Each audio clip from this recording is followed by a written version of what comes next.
It's 6 o'clock. It's Saturday, the 28th of December, and welcome to our Saturday evening news programme, coming to you live from the heart of White Regis, Weymouth.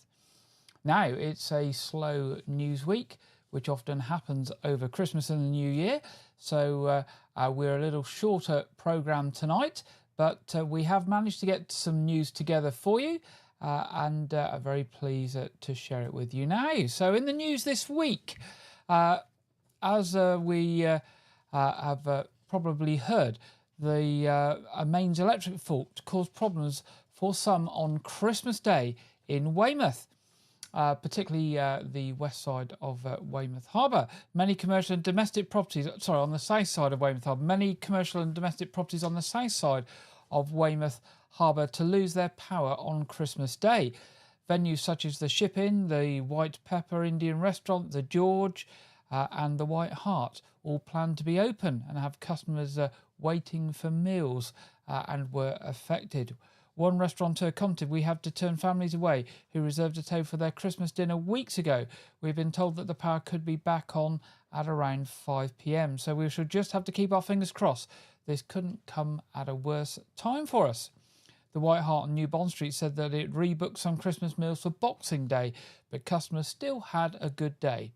A spokesman for SSEN said at the time, "The cause of this power cut is a fault in our underground network. This is the most common type of fault we see, and our teams are very experienced in dealing with these issues.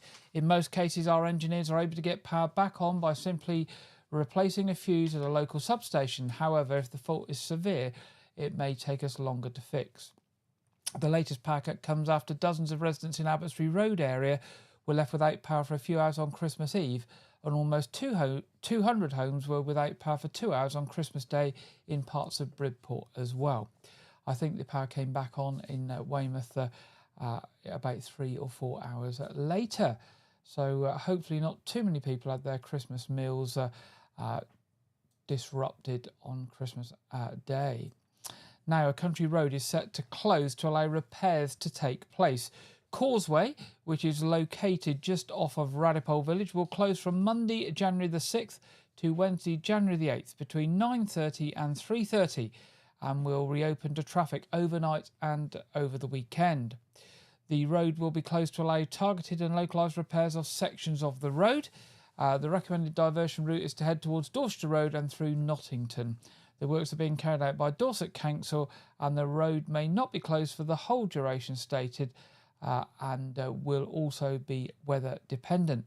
Diversion signs will be in place while the works are carried out and emergency access will be maintained throughout the works. Now, children in Ferndown with special educational needs and disabilities have participated in fun and educational cooking classes thanks to Local Alliance Group's funding, or LAG funding. The LAG funding has successfully supported the delivery of 5 engaging sessions during the school holidays for 10 to 15 children aged 5 to 13 years of age.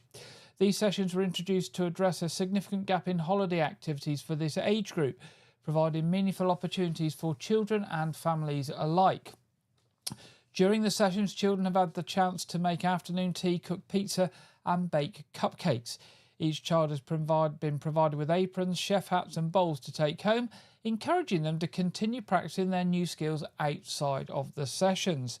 The programme has not only offered enjoyment for the children, but also fostered valuable social opportunities among the parents, particularly those caring for children with additional needs. The sessions were led by a parent who understands the unique challenges faced by families of children with special educational needs. The programme has received overwhelming positive feedback, with one parent sharing, "It's so lovely to see my child so engaged in this activity and looking forward to school holidays so we can come back." Children themselves are equally enthusiastic, frequently asking, "What can we do next time?"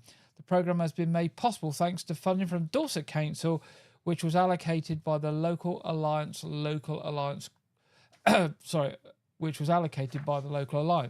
Local Alliance groups include members who have a vested interest in making a difference in the lives of children and families.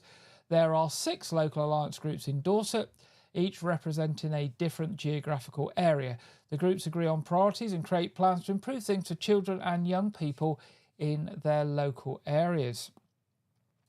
Now, a local historian is calling for medieval steps in Weymouth to be preserved amid fears that they could be lost. It comes after Dorset Council appealed for nominations for heritage assets, such as buildings and monuments, to be added to the local heritage list. The old Chapelhay Steps in Weymouth, located between Chapelhay Street and the now demolished North Quay Council Office site, were covered in undergrowth and hidden away before they were revealed by Mark Vine and his team in 2019. Mr. Vine, an author and historian who represents a volunteer-led archaeology group, says the site may date back to the 12th century and needs to be preserved due to its pivotal role in the country's history during the English Civil War.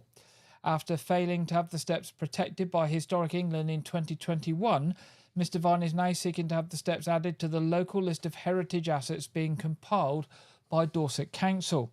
Mr. Vine said the steps are under serious threat of destruction from tree growth, which is distorting them. They are a massive, though hidden and largely forgotten about, archaeological and historical feature in Weymouth's landscape. If you feel as strongly as I do that this superb piece of Weymouth-built history and heritage should be listed and protected, please go on to the Dorset Council website and say so. Mr. Vine says that the steps played a part in the Battle of Weymouth on February the 27th, 1645, and were used by the townsfolk of every century between the 1100s right up to the Victorian era, when they were replaced by the present Chapelhay Steps next to Holy Trinity Church, which of course we will all be familiar with and many of us use today. Almost 600 people took part in a Christmas Day run through Weymouth. Visitors from as far as Australia, Thailand and Switzerland joined the Weymouth Park Run on Wednesday, December the 25th. Organisers have since revealed that an impressive 595 actual runners took part in the event, including Father Christmas himself.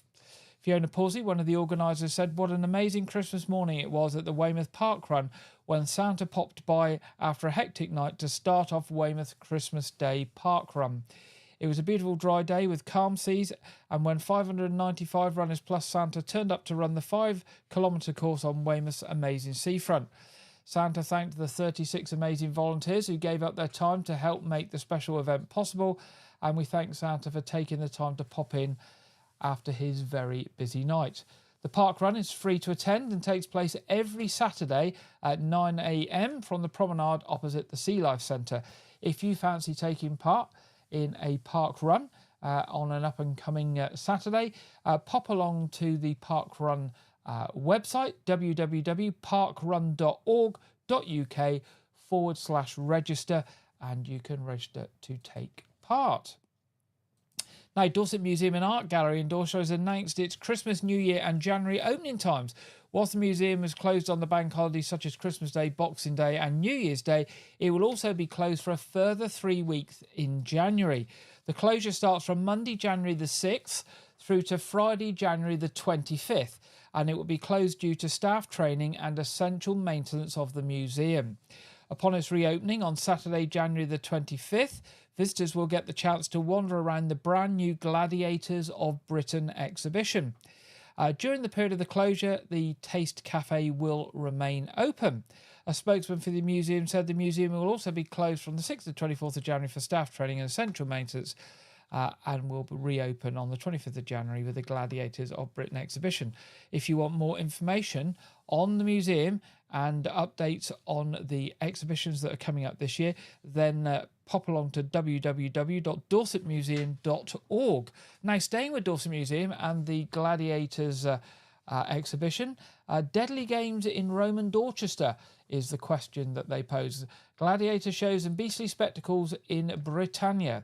Now, you can join Dr. John Pearce for a talk that explores the reality of gladiatorial spectacles and reveals the grim truths behind these celebrated events at the Dorset Museum and Art Gallery on Thursday the 24th of April. Now, I'm giving you a lot of advance notice of this because it's part of a regional thing on gladiators and expected to be very popular. Violent spectacles pitting humans and animals against one another for the pleasure of a crowd are well-known markers of Roman culture, thrillingly reimagined in films like Gladiator 2. But can we understand the reality of gladiator shows behind the modern myths, especially in remote parts of the empire like Britain. Mournbury Rings and other Romano-British amphitheatres impress us still, but what happened within them? This talk will explore recent research by the speaker and others on new discoveries and older finds, including objects, images and skeletal remains. The evidence allows us to see not only the uncomfortable reality of death and mutilation in arenas like those of Dorchester, it also illuminates the networks which brought star performers, human and animal, to Britannia from the furthest corners of the empire and reveals the fan culture which sustained the holding of spectacles in its cities and garrisons. Now, more information on the Dorset Museum's website, and watch out for more details about the Gladiator exhibition, which is also featuring at other museums in the region. And the website again is dorsetmuseum.org. Now, a family fun day at Weymouth. That was the picture that should have gone with the gladiators. The family fun day at Weymouth Fire Station has raised hundreds of pounds for charities. Crews at the Radipole Lane base threw open the doors last Sunday, 22nd of December, for their Christmas cracker event. It's been a chance to pass on. It was also a chance to pass on safety advice for the season and show the community what the crews do every day. The event included demos of how to deal with cooking and chip pan fires, with a special rescue on their drill tower 2, with firefighters helping Santa down from height. And there's Santa in the picture on the screen. It was free to attend, but donations were taken on the day for charities, and it can be revealed that £688 will be going to the firefighters charity, with an additional £135 to the Margaret Green Animal Rescue cause in Dorset as well. A post on social media from Weymouth Fire Station said, "We'd just like to say a massive thank you to everyone that came and supported our Christmas cracker event. It was an amazing day which we could not have done without you. We raised a massive amount of money for the firefighters charity. It's a charity that do amazing work for firefighters up and down the country." Now, local well-known musician Billy Bragg has donated the proceeds from the sale of one of his guitars to the Stop Portland Waste Incinerator campaign. The donation amounts to around £2,600 going to the campaign from the sale of the guitar. Billy said, "I don't like to own my guitars that don't get played, so I've decided to put a few of mine up for sale over the coming weeks. They're not classic guitars in the collection sense, none of them are Fenders or Gibsons, but they have made a contribution to my work on stage in the past 40 years. In fact, I believe Billy has sold 4 guitars recently, and some of them reaching up to about £8,000 sale price, and all of the proceeds have gone to various charities that Billy supports. So a very worthy thing that he's done there. Now, part of Chickerell Road in Weymouth is to close to allow for the installation of fibre network cables. The part affected will be the part of Chickerell Road at its junction with Boot Hill to its junction with Prince of Wales Road, a distance of just over 200 metres. The closure is necessary for BT Openreach to be able to safely access telegraph poles in order to install fibre cables overhead. The closure comes in force on 9:30 a.m. on Tuesday the 7th of January and will be in place till later that afternoon. It is hoped that the work can be completed in a single day and that no further disruption will be necessary.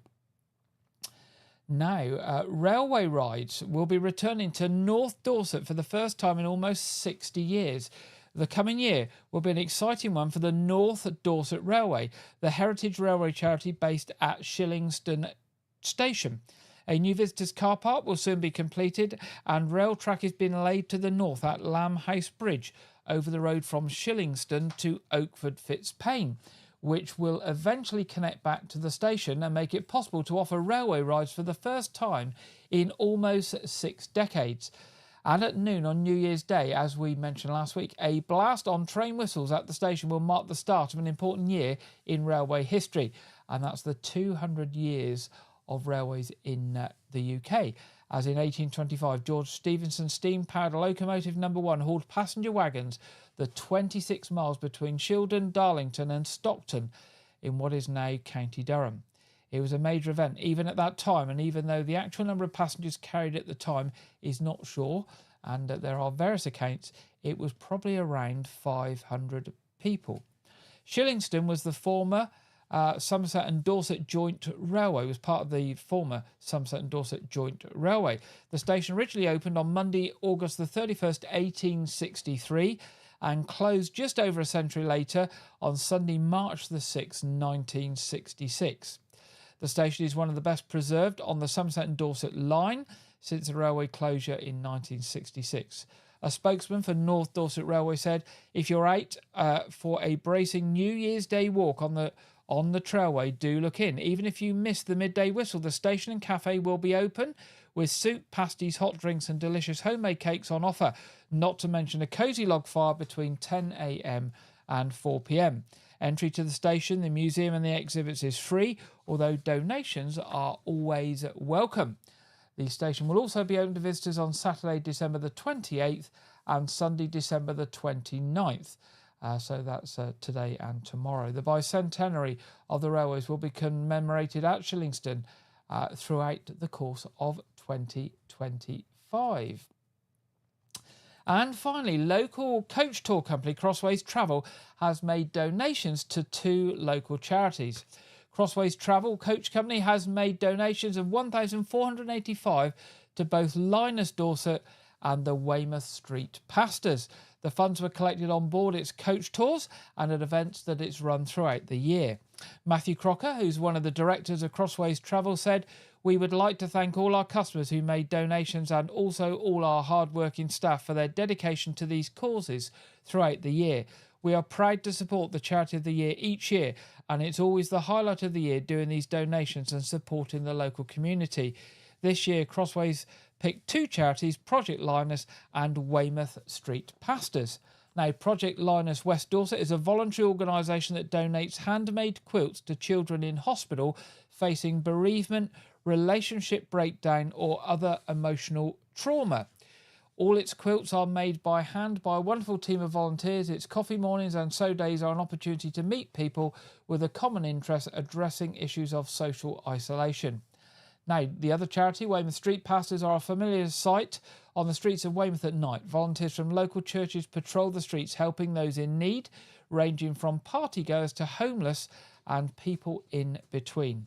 They offer support, first aid and a range of other things depending on their needs. So thank you to Crossways Travel and all their customers for those donations to 2 very worthy local causes. It's now time in tonight's programme for this week's film review and preview, and we go over to Andrew Wright.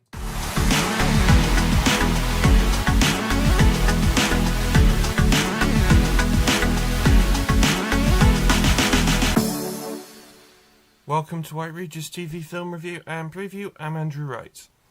This week, Better Man was released in cinemas. The film is a semi-biographical musical film about the life of Robbie Williams, but in the film, Robbie Williams is portrayed by a CGI chimpanzee, with Williams voicing the character, and the film focuses on 3 decades of Williams' career, including his time with Take That and his relationship with Nicole Appleton. The film also reinterprets and recontextualizes some songs to fit the film, like the scenes in the film. And Robbie Williams has said that the film was done this way with him as a CGI chimpanzee because he said he always felt less evolved than other people. The film is an Australian co-production and has been a hit with critics who praise the chances this film takes, which apparently they pay off. This film's not really something I'm interested in, so I can't comment to that. Better Man is in cinemas now. Also released this week is the new Robert Eggers film, Nosferatu. The film is a remake of the 1922 silent German expressionist film of the same name, which was an unauthorized adaptation of Bram Stoker's Dracula, and as such, the characters in this film, because it's an adaptation of Nosferatu, not Dracula, they have different names the characters have different names than they do in Dracula. Nosferatu is set in 1830s Germany and follows a real estate agent, a salesman, who is tasked with finding a new residence for a Transylvanian count who has become infatuated with the salesman's wife. So, for all intents and purposes, the Transylvanian count is Dracula, but it's not called Dracula because, yeah. So far, the film has had positive reviews from critics who particularly praise director Robert Eggers' efforts. He's become quite known in the smaller gothic horror spaces for his work on The Vivitch and The Lighthouse. I didn't like The Lighthouse when I watched it years ago. So, but Nosferatu is in cinemas. It might be now, but I've heard New Year's Day, so that's... I know it's out in America now, so it's either out now or out in the UK on January 1st. That's all I have for this week, but be sure to check back next week where I will have more film news. Not sure what I'll be talking about yet, but who knows. Now back to Gary in the studio. Thank you, Andrew, and we look forward to seeing what Andrew has for us next week. Looks like he's got some digging to do this week to see what he's going to talk about next week. So that will be interesting to see. Now it's time to go over to the Met Office for the evening weather forecast, covering the rest of the weekend. And this week we are joined by Craig Snell.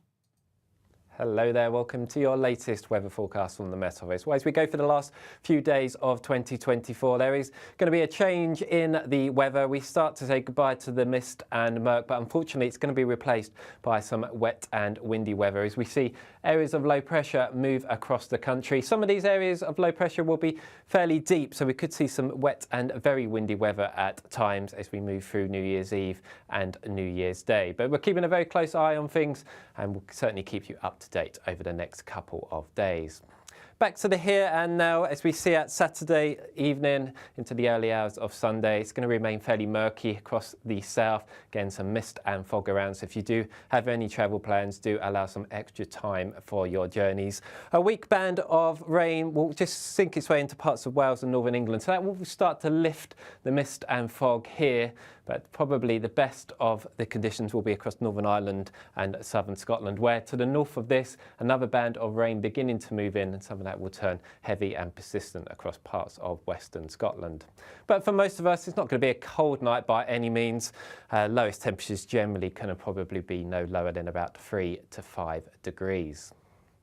So again, we start off on a rather murky note across many parts of England and Wales. But I'm hopeful as the day goes on, we will start to see this begin to lift and break up much more readily than it has done of late. So come the afternoon, some good sunshine really for parts of the Midlands and East Anglia.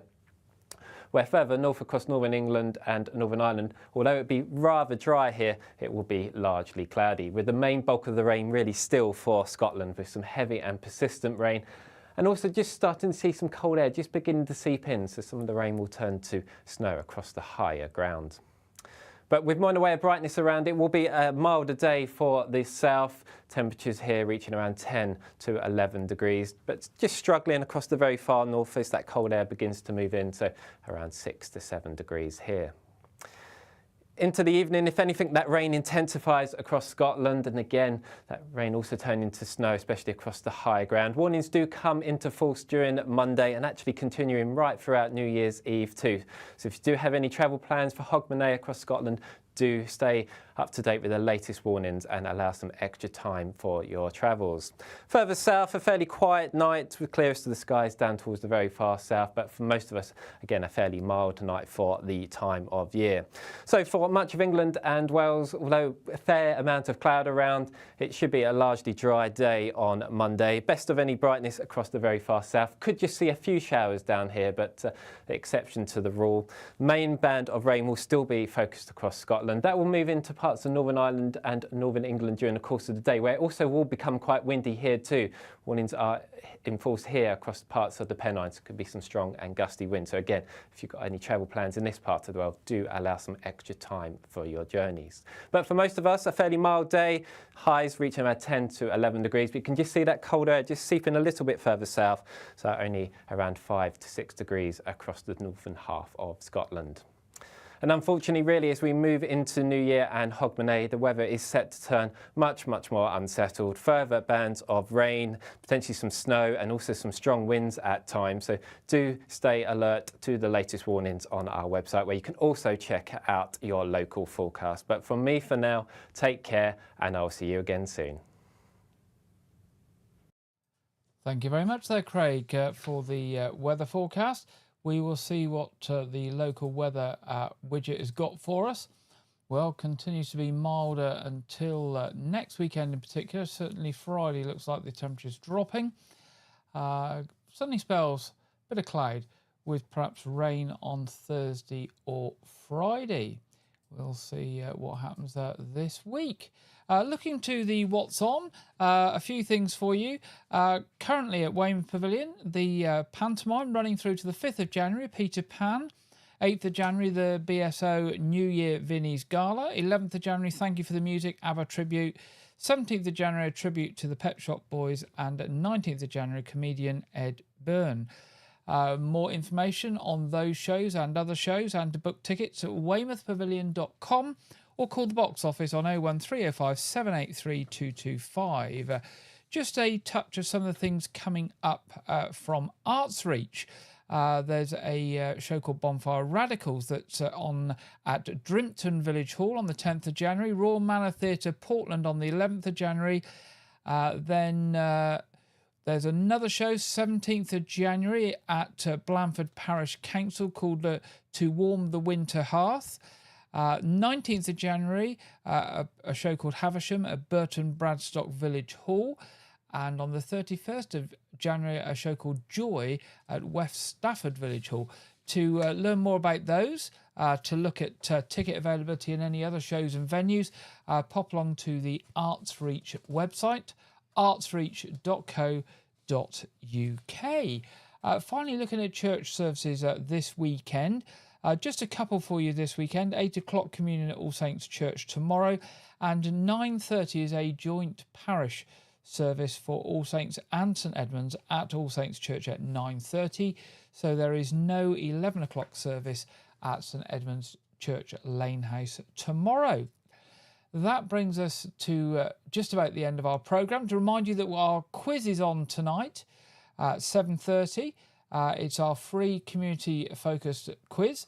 All are welcome. It's for anybody who'd like to join. There's no fees, no catches, just a free Saturday evening quiz online for anybody who'd like to join on our usual streams.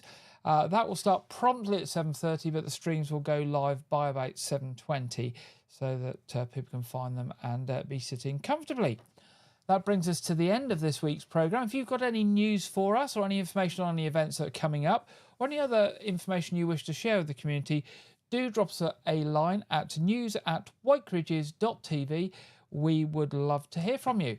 Failing that, we hope you have a peaceful rest of the holiday season. I wish you an early, very happy new year for the coming week, and I look forward to being back with you in 2025 next Saturday at 6 o'clock. Good night.